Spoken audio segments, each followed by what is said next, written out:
my channel RPG Retro Reviews, where I, Captain Courageous, review old school game modules, reveal fascinating trivia, and suggest ways to integrate these old school adventures into your modern day fantasy campaign.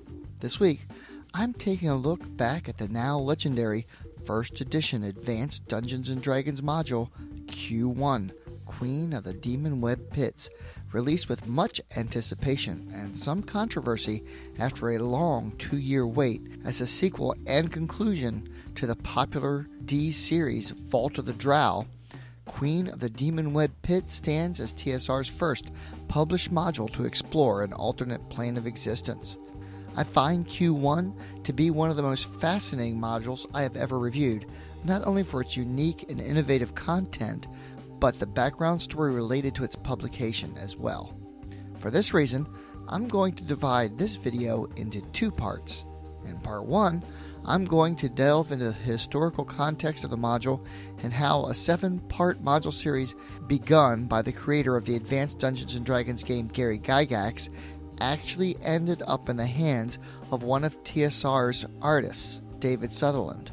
In part 2, I'll delve right into the module itself. Just a quick spoiler warning before I begin. In order to properly present and review this module, I will need to give away some of its secrets and its surprises. So, if you're going to play this module, then you might wish to push pause now. Otherwise, let's get started.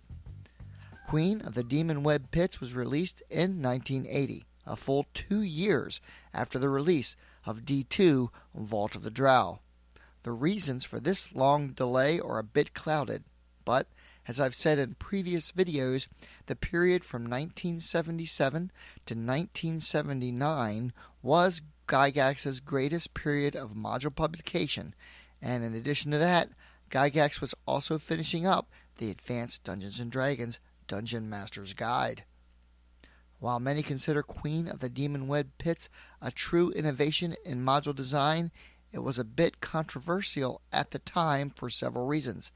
And I'll get into the design issues in part 2, but I think it's important to recap a bit on where the story had been left up to at this point first, and give some context as to the timing of the module's release. The conclusion of D3 had really left the players and the DM hanging, with the characters traversing a gate that was supposed to lead them to the 66th layer of the Abyss, Loth's Demon Web.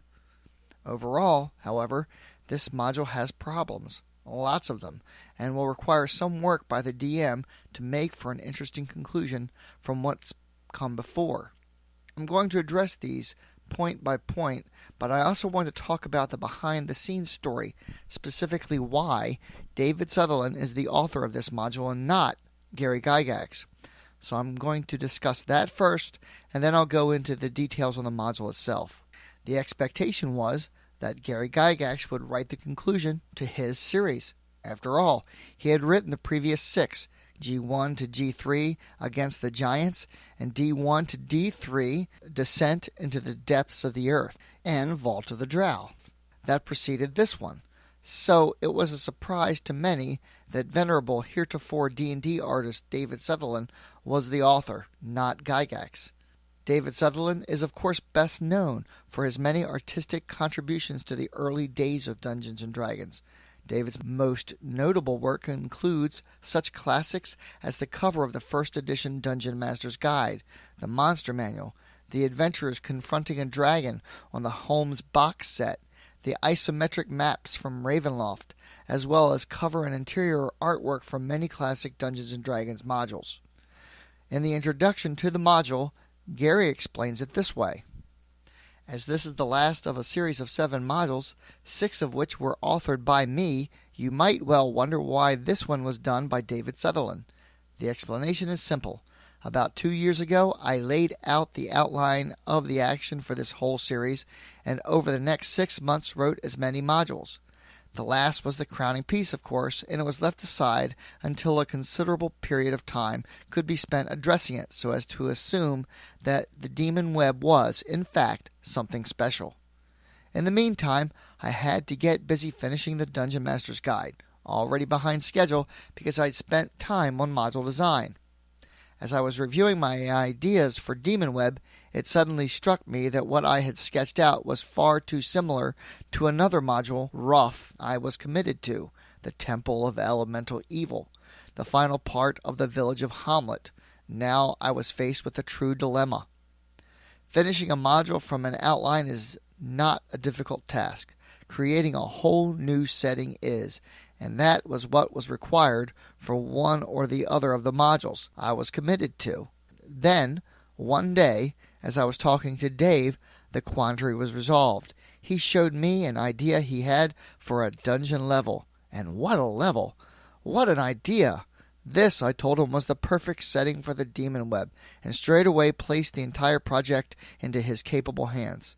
Since then, he has been hard at work developing and perfecting the scenario you now have before you. My only contributions have been some brief notes, a monster, a bit of editing, and this introductory piece.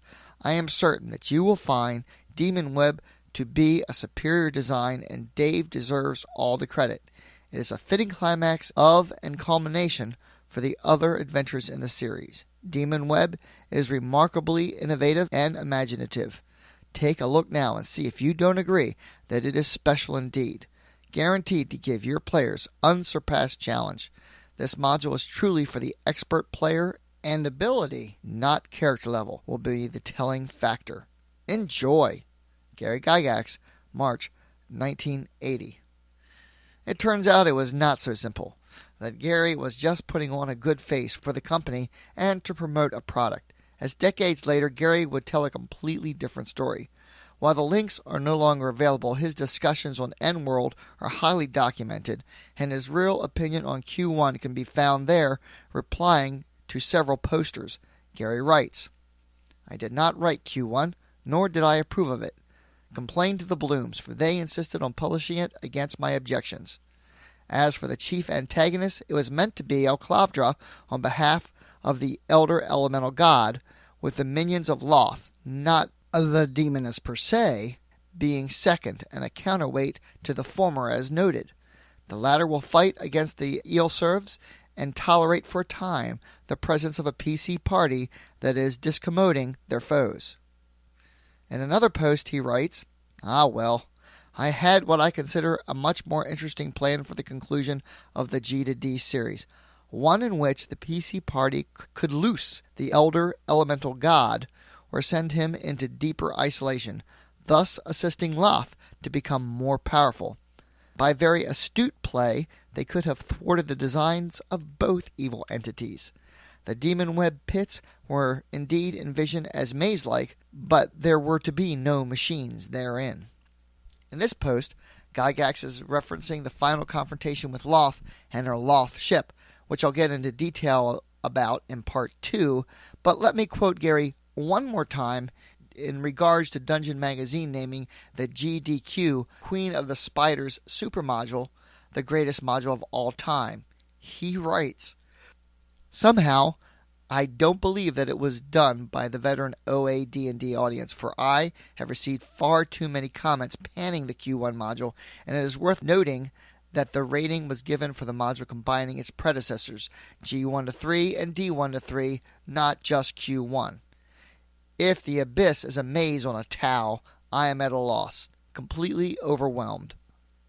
Here, Gary is referencing the oft-quoted story of how David Sutherland showed Brian Bloom his inspiration for the Demonweb from a design on a placemat which earned him the assignment. Clearly, Gary was not entirely happy with the conclusion to his module series.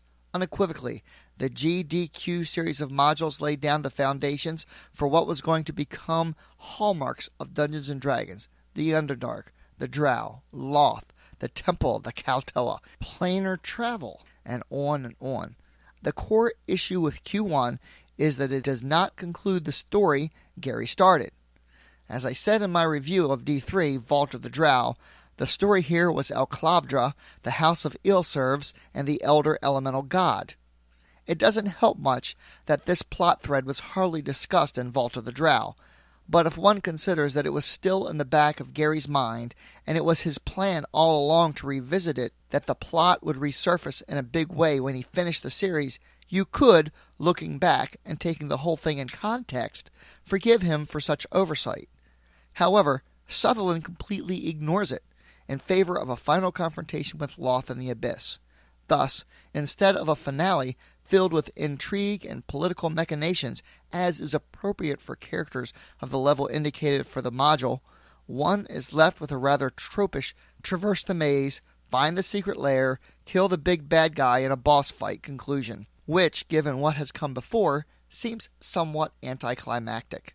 That's not to say that Sutherland's work here isn't good, because much of it is quite good, but the plot, as presented, just seems discordant and inappropriate alongside the rest of the series. When one looks back at the history of TSR, this incongruity with the module was certainly an outward sign of division within the company, as the writing of the module was actually taken out of Gary's hands by his partner, Brian Bloom. The Temple of Elemental Evil that Gary mentions in his introduction would not see print for another 5 years when it was finally released in August 1985 and would ultimately be finished by Frank Mentzer. Gygax would leave TSR 4 months later on December 31st. Mentzer is well known for his own many contributions to the history of D&D, most famously the very popular 1983 release of the D&D Basic Set. Mentzer left TSR as well and joined Gygax in forming New Infinity's production in October 1986. Well, that basically wraps up the historical context portion of this mod's review, and as you can see, it was rather extensive and took up the usual time I dedicate to reviewing an entire module. So next week, I'll finish up with a review of the module's innards, and we'll uncover some new mysteries and discuss the module's strengths and weaknesses. Until then, if you enjoyed this video, please like, and if you haven't already, subscribe and check out my other RPG retro reviews. Please feel free to share and comment below. And as always, my friends, may your D20 roll true and game on.